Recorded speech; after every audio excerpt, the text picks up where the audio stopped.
not such good news for the folks over at TikTok. The Bytedance-owned company planning to lay off in departments like marketing and operations. It could affect over 1,000 employees.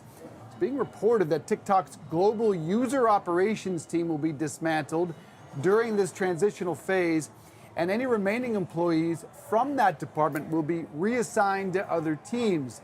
News of the layoffs was first reported by The Information.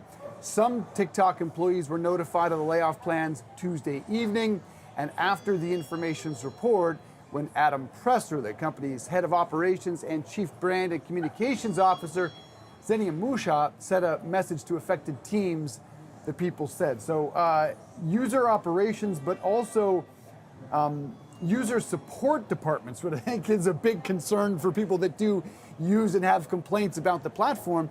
But there really isn't an explanation for a company that's seeing exponential growth to be doing layoffs of any kind. Seems bizarre and out of left field. I think it is the first step in preparing potentially for TikTok to shut down in America, right? It was just a week or two ago that you and I were having the conversation. Will TikTok protect its privacy, or will it actually sell to a U.S. buyer? And based on the guests that we have spoken to, keeping ownership of that platform does seem like the step that Bytedance, the parent company of TikTok, would take, again, based in China. So it's notable also that it was in the marketing department. That's not a revenue generating arm of the company, but one that would obviously get the name out there and promote the materials. Yeah, I've seen across LinkedIn job offerings, job openings at TikTok across several different departments, which is notable and interesting.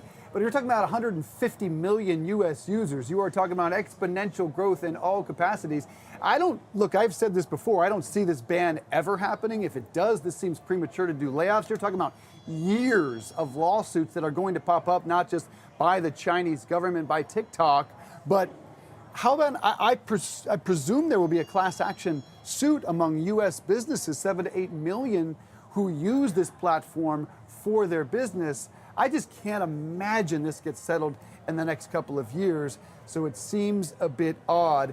The reports are that they are considering a US sale, but not selling the algorithm, selling the platform, keeping the tech for themselves. Look, we've been covering other stories that in the final year of a president's term, they do try to take large stances, right? Especially to use that as bargaining chips heading into the campaign. Interestingly, we had seen former Treasury Secretary Steve Mnuchin. Exactly, during former President Trump's time in office, create a consortium that would be interested in picking up TikTok explicitly. So I think between now and election time, we could see more headlines about this, but I think for TikTok, it's a way to focus on the core, at least for now, and just one step in that direction.